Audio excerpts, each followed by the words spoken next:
नमस्कार साथियों, आप सभी का स्वागत है हमारे यूट्यूब चैनल में। आज 26 जनवरी का दिन है। आज हम लोग रिपब्लिक डे के मनाते हैं लोग। आज इस दिवस पे हम लोग समझेंगे लोग कि रिपब्लिक डे हम लोग क्यों मनाते हैं लोग, और इसका पूरी रिपब्लिक होने का असली मीनिंग क्या है। आज की वीडियो में हम लोग 4 चैप्टर्स में बात करेंगे लोग कि रिपब्लिक रिपब्लिक हम लोग कैसे बने लो, और इसका मीनिंग क्या होता है, और क्या हम सही मायने में रिपब्लिक है कि नहीं। तो आइए चलते हैं हम लोग फर्स्ट चैप्टर की तरफ। ये चैप्टर समझने से पहले हमें समझना पड़ेगा 4 वर्ड्स को। पहला है कॉलोनी। कॉलोनी का मतलब, इन चारों वर्ड्स को पहले समझने के लिए हम पहले एक एग्जांपल ले लेते हैं 2 स्टेट्स का। पहला स्टेट 1 है जो बहुत ज़्यादा पावरफुल है, स्टेट 2 जो थोड़ा कमज़ोर है। तो इन्हीं दोनों स्टेट्स की मदद से हम लोग इन चारों वर्ड्स को समझेंगे लोग। तो ये 4 वर्ड्स हैं: कॉलोनी, प्रोटेक्ट्रेट, डोमिनियन स्टेट और सोवरेन स्टेट। तो पहला जो है कॉलोनी, अगर स्टेट 1 जो बहुत पावरफुल है और वो स्टेट 2 पे कब्जा कर लेता है और उसका सारा स्टेट 2 का सारा कंट्रोल वो अपने हाथ में ले लेता है, उसका डिफेंस, एक्सटर्नल अफेयर, उसका जितने रिसोर्सेज हैं, उसके ऊपर जो गवर्नेंस हो रहा है, रूल्स कैसे बनेंगे, ये सब स्टेट 1 के हाथ में है। तो यहाँ पे हम लोग स्टेट 2 को स्टेट 1 का कॉलोनी कहेंगे लोग। और दूसरा वर्ड है प्रोटेक्ट्रेट। इसका मतलब क्या होता है कि अगर स्टेट 1 स्टेट 2 पे फुल कंट्रोल नहीं रखा है, यानी सिर्फ अगर उसका और उस डिफेंस और एक्सटर्नल अफेयर अगर स्टेट 1 के हाथ में है, तो उस केस में हम कहेंगे कि वो स्टेट 2 स्टेट 1 का प्रोटेक्ट्रेट है। इसका एक बहुत अच्छा एग्जांपल है सिक्किम। सिक्किम भारत का एक प्रोटेक्ट्रेट रहा है 1950 से लेकर 1947 से लेकर 1975 तक। जब 1975 में वो फाइनली इंडिया में मिल गया, तब तक वो इंडिया का ही प्रोटेक्ट्रेट था। मतलब इंडिया का डिफेंस, सिक्किम का जो डिफेंस था वो इंडिया ही कंट्रोल करता था, और एक्सटर्नल अफेयर्स भी इंडिया ही कंट्रोल करता था सिक्किम का। और तीसरा वर्ड है डोमिनियन स्टेट। डोमिनियन स्टेट का मतलब क्या होगा कि फुल कंट्रोल स्टेट 2 के पास रहेगा, लेकिन जो थोड़ा जो हेड ऑफ द स्टेट रहेगा स्टेट 2 का, वो अभी भी कहलाएगा स्टेट 1 का ही किंग। इसका एग्जांपल है कि नहीं, इसका एग्जांपल बाद में ही समझेंगे, पहले चौथा वर्ड समझ लेते हैं जो है सोवरेन स्टेट। सोवरेन स्टेट का मतलब कि स्टेट 1 का स्टेट 2 पे किसी तरह का कंट्रोल नहीं रहेगा, वो पूरी तरह से आज़ाद रहेगा स्टेट 2। खुद के डिसीजंस लेने के लिए, खुद का गवर्नेंस करने के लिए, खुद का defence, external affair, internal affair, हर चीज़ के लिए स्टेट 2 खुद रिस्पॉन्सिबल होगा। तो 15 अगस्त 1947, इस दिन हम लोग बहुत लोग समझते हैं लोग कि इंडिया को फुल आज़ादी उस दिन मिल गया था। 15 अगस्त 1947 को हम लोग ब्रिटिश से एकदम अलग हो गए थे, एकदम हम लोग खुद का सोवरेन स्टेट बना लिए थे, लेकिन ऐसा नहीं हुआ था। 15 अगस्त 1947 के दिन हम लोग एक ब्रिटिश कॉलोनी से 2 डोमिनियन स्टेट इंडिया और पाकिस्तान में बढ़ चुके थे लोग। 2 डोमिनियन स्टेट, यानी अभी भी हम लोग का head of the state England का राजा ही अभी तक हम लोग का था। अभी तक हम लोग का कोई प्रेसिडेंट नहीं बना था। तो इसके पीछे, जब हम लोग कॉलोनी से डोमिनियन स्टेट बने, तो इसके पीछे एक इंडिया इंडिपेंडेंस एक्ट 1947 के तहत हम लोग इंडिपेंडेंस हुए लोग, यानी डोमिनियन स्टेट में बटे लोग। और इस एक्ट का क्या कहना था कि जब तक हम लोग अपना खुद का कॉन्स्टिट्यूशन नहीं बना लेते, तब तक हम लोग का हेड ऑफ द स्टेट अभी भी किंग ही रहेगा। तो चलिए चलते हैं लोग सेकेंड चैप्टर की तरफ, जो है इंडियन इंडिपेंडेंस एक्ट। तो इंडियन इंडिपेंडेंस एक्ट 1947, इसके तहत कहा गया कि जो ब्रिटिश का जो रूल है वो पूरी तरह से अब ख़त्म हो गया है इंडिया के ऊपर से, लेकिन अभी हेड ऑफ द स्टेट अभी भी एक राजा ही है। सेकंड इसका ये था कि जो, पहले ये समझ लेते हैं कि जो इंडिया में 2 तरह के पद हुआ करते थे, एक था वाइसरॉय और एक था गवर्नर जनरल। तो वाइसरॉय का जो पद, वाइसरॉय का मतलब होता है कि एक ऐसा व्यक्ति जो जो जो इंग्लैंड के राजा द्वारा नियुक्त होकर यहाँ पे आता था, और जब वो यहाँ पे आ जाता था तो यहाँ के पूरी गवर्नेंस को गवर्न करता था, इसलिए उसे गवर्नर जनरल भी कहा जाता था। तो 2 टर्म हो गए, वाइसरॉय और गवर्नर जनरल। तो जो इंडियन इंडिपेंडेंस एक्ट था उसके तहत ये था कि जो ये वाइसरॉय वाला पद था इसको पूरी तरह से खारिज कर देना है। वाइसरॉय जैसा कोई व्यक्ति रहेगा ही नहीं, लेकिन गवर्नर जनरल का पद अभी भी रहेगा, क्योंकि अभी तक हम लोग का कॉन्स्टिट्यूशन बना नहीं था। तो उतने समय जब तक कॉन्स्टिट्यूशन नहीं बन जाता तब तक हम लोग कैसे गवर्न करेंगे अपने देश को, इसलिए गवर्नर जनरल का पद अभी भी रखा गया था। उस समय लॉर्ड माउंटबेटन ही वाइसरॉय और गवर्नर जनरल के पद पे थे। तो वाइसरॉय से उनको हटा दिया गया, लेकिन गवर्नर जनरल के पद पे अभी भी वो वही व्यक्ति थे, लॉर्ड माउंटबेटन। तो चौथा प्रोविज़न ये था कि जब तक भारत कॉन्स्टिट्यूशन अपना नहीं बना लेता, तब तक गवर्नमेंट ऑफ इंडिया एक्ट 1935 को अभी भी इंडिया में लागू रहेगा, और अभी भी उसी से गवर्न होगा इंडिया का सरकार। और पांचवा प्रोविज़न ये था कि कॉन्स्टिट्यूशनल असेंबली का फॉर्मेशन किया जाएगा। कॉन्स्टिट्यूशनल असेंबली फॉर्म किया जाएगा और वही कॉन्स्टिट्यूशन बनाएगा। तो आइए चलते हैं तीसरे चैप्टर की तरफ कि इंडिया में कॉन्स्टिट्यूशन कैसे बना और ये कैसे लागू हुआ। तो तीसरा जो चैप्टर है वो है making of the Indian constitution. तो जब कॉन्स्टिट्यूशन बनना चालू हुआ तो इसके प्रेसिडेंट थे ड्राफ्टिंग कमेटी के भीमराव अम्बेडकर। एक और आदमी थे, बहुत बहुत विद्वान आदमी थे, बी एन राव, जिन्होंने इंडिया का कॉन्स्टिट्यूशन बनने में हेल्प किया ही था, साथ में म्यांमार का जो कॉन्स्टिट्यूशन बना था उसमें भी इन्होंने हेल्प किया था। तो इससे आप समझ सकते हैं वो कितने विद्वान आदमी थे। साथ ही इसमें बहुत जितने भी बड़े बड़े विद्वान आदमी थे उन सबको इसमें मिला लिया गया था ताकि वो कॉन्स्टिट्यूशन इंडिया का बना सकें। इसी में ये राजेंद्र प्रसाद भी थे, जिन्हें आगे चल के प्रेसिडेंट बनाया गया इंडिया का।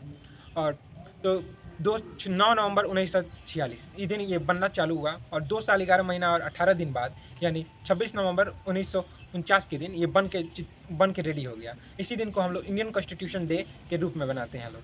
लेकिन इसे लागू नहीं किया गया। इसे लागू किया गया 26 जनवरी 1950 को। ऐसा इसलिए, इसके पीछे का रीज़न जो है उसे समझने के लिए हमें थोड़ा हिस्ट्री में जाना पड़ेगा।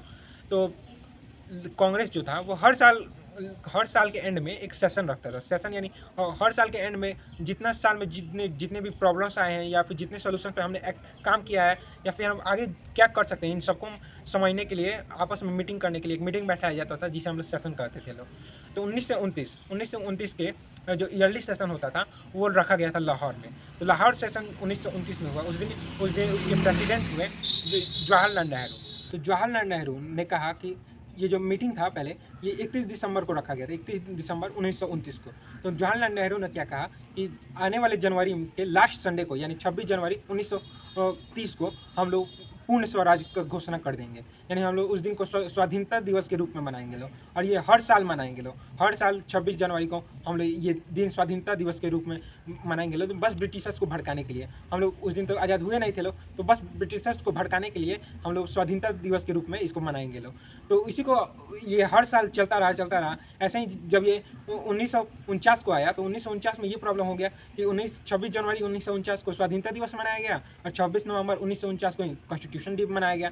तो ये प्रॉब्लम हो गया कि आज ही के एक ही साल में दो बार रिपब्लिक कैसे हो सकते हैं लोग। इसीलिए उन्होंने कहा, जो ड्राफ्टिंग कमेटी थे उन्होंने कहा कि नहीं, इसको हम लोग अगले साल यानी 26 जनवरी को ही 1950 को ही इसको लागू करेंगे लोग। लेकिन तत्काल में थोड़े बहुत जो माइनर आर्टिकल्स हैं उन सबको अभी लागू कर दिया गया, जैसे कि सिटीजनशिप से जुड़े आर्टिकल्स को लागू कर दिया गया, या फिर इलेक्शन से जुड़े आर्टिकल्स को उसी समय तत्काल में 26 नवंबर को ही लागू कर दिया गया। और 1950 के दिन 1950 में 26 जनवरी के दिन हम लोग पूरी तरह से रिपब्लिक बन गए लोग, और उसी को हम लोग रिपब्लिक डे के रूप में आज तक मनाते हैं लोग। तो चलिए चलते हैं चौथा चैप्टर की तरफ, जहाँ हम लोग समझेंगे लोग कि हम लोग रिपब्लिक का असली मीनिंग क्या होता है, और हम लोग कितने एक्सटेंट तक हम लोग अभी तक रिपब्लिक हुए हैं लोग। तो आइए समझते हैं लोग कि गणतंत्र होने का असली मीनिंग क्या है। तो गणतंत्र, पहले हम लोग समझते हैं राजतंत्र और गणतंत्र। राजतंत्र यानी जब पूरा तरह से राजा के अधीन हो, राजा ही रूल्स बनाए, तो उसे राजतंत्र कहते हैं। राजतंत्र से जब हम लोग गणतंत्र पे आते हैं लोग, यानी गण यानी प्रजा का तंत्र, तो उसी को गणतंत्र कहते हैं लोग। अब ये गणतंत्र, इसका इंग्लिश में कहते हैं इसे रिपब्लिक। रिपब्लिक शब्द लिया गया है एक वर्ड लैटिन शब्द से जिसका नाम है रेस पब्लिका। इसका मतलब होता है कि कोई भी चीज़ पब्लिक से जुड़ा होगा, ना कि किसी प्राइवेट प्रॉपर्टी से जुड़ा होगा, या किसी आदमी का अधीन नहीं होगा, वो पूरे ऑल ओवर पब्लिक के ऊपर निर्भर रहेगा। तो इसी को कहते हैं लोग रिपब्लिक, यानी रेस पब्लिका, यानी वो पब्लिक से जुड़ा रहेगा। इसी को गणतंत्र कहते हैं लोग। तो गणतंत्र होने के लिए कुछ कैरेक्टरिस्टिक होते हैं जिनको फुलफिल करना होता है। पहला होता है कि हेड ऑफ द स्टेट जो होगा वो उस स्टेट से ही इलेक्टेड होगा, या फिर किसी दूसरे देश का आके हम लोग के देश में प्रेसिडेंट नहीं बन सकता है। और दूसरा जो है कि कोई भी मतलब यहाँ पे कोई प्रिविलेज्ड क्लास नहीं होगा, यानी किसी को मतलब ये नहीं होगा कि किसी को डॉक्टर बना दिया गया बस ये कह के कि ये मतलब इस जाति का है, इस कास्ट का है, इस बेसिस पे किसी को भी हम लोग प्रिविलेज्ड क्लास में मतलब किसी को भी कुछ नौकरी वोकरी नहीं दे सकते हैं लोग। प्रिविलेज्ड क्लास कोई भी नहीं होना चाहिए इंडिया में। तो तीसरा है सॉवरेनिटी, जिसका मतलब होता है कि जो पूरा पावर होगा वो हम ही लोग के पास होगा। हम ही लोग कोई भी डिसीजन लेना होगा तो हम लोग खुद से ले सकते हैं लोग। यही होता है तीसरा।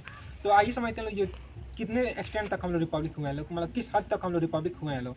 मतलब एक होता है ना कि, और मान लीजिए किसी बच्चे को बताना है कि ये कितना बुद्धिमान है, तो एक है कि आप लोग ये सर्च कर ले कि वो कितना साइंस में कितना मार्क्स है, एसएसटी में कितना मार्क्स है। तो ये एक फॉर्मेलिटी पूरा करना होगा कि ये मतलब इन सब में अगर पास है तो वो बुद्धिमान है। लेकिन ये थोड़ी साबित होता है कि वो बुद्धिमान है असल में है कि नहीं। हो सकता है वो चीटिंग करके पास हुआ हो, या फिर टीचर ऐसे ही मार्क्स दे दिया हो।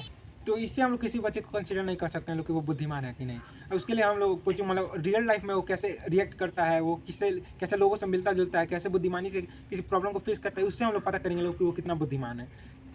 इसी को अगर रिपब्लिक के टर्म में समझे तो इसका एक फॉर्मल सेंस ये हो गया कि अगर हेड ऑफ स्टेट अगर इलेक्टेड होना चाहिए, सॉवरेन स्टेट होना चाहिए, कोई भी प्रिविलेज क्लास नहीं होना चाहिए, तो रिपब्लिक होगा। लेकिन इसका दूसरा मीनिंग ये भी है कि यहाँ पे जो कोई भी प्रिविलेज क्लास यानी कोई वंशागुनत नहीं होना चाहिए कोई भी।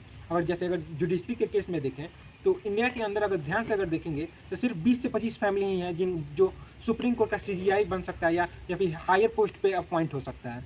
तो इस केस में अगर इंडिया रिपब्लिक अभी तक नहीं हुआ है। साथ में अगर देखें तो ध्यान से अगर देखें तो बहुत ज़्यादा स्टेट्स में होता ये है कि कोई भी नेता का ही बेटा नेता बन पाता है। कोई मतलब छोटे स्तर से उठ के कोई नेता बनना चाहे तो उसके लिए बहुत ज़्यादा डिफिकल्टी आएगी। ये भी इस मामले में भी हम लोग अभी रिपब्लिक नहीं बन पाए हैं लोग, या फिर और भी अगर किसी देखा जाए तो उन सब में अगर पूरी तरह से देखा जाए तो हम लोग रिपब्लिक अभी नहीं बन पाए हैं लोग। अभी हम लोग तीसरा जो क्राइटेरिया होता है प्रिविलेज क्लास का, इसको हम लोग फुलफिल नहीं करते हैं लोग। तो और ध्यान से देखा जाए तो हम लोग बहुत सारे देशों से अच्छे हैं लोग कि हम लोग रिपब्लिक बन गए लोग, एक सोवरेन देश बन चुके हैं लोग। जैसे अगर देखें तो अभी जापान जैसे देश भी अभी तक डोमिनियन स्टेटस के ही अधीन है। न्यूजीलैंड, ऑस्ट्रेलिया इन सब में अभी डोमिनियन स्टेटस ही है। लेकिन इंडिया इन सबसे आगे निकल के सोवरेन स्टेट बन चुका है, लेकिन फिर भी ये पूरी तरह से रिपब्लिक नहीं हुआ है। इसे रिपब्लिक होने में अभी बहुत ज़्यादा टाइम लगेगा। तो कंक्लूजन यही है कि इंडिया बहुत सारे देशों से अच्छा है, लेकिन और पूरी तरह से देखा जाए तो पूरी तरह से अच्छा भी अभी नहीं बना है। इसे अच्छा बनने में अभी टाइम लगेगा, रिपब्लिक अच्छे से बनने में अभी टाइम लगेगा। तो आशा करता हूँ कि आप लोगों को ये वाला वीडियो अच्छा लगा होगा और लोग और क्या सुधार कर सकते हैं लोग इस सब के बारे में आप हमें बता सकते हैं, अपनी राय हमें कमेंट्स में दे सकते हैं। तब तक के लिए नमस्कार और मिलते हैं अगले वीडियो में।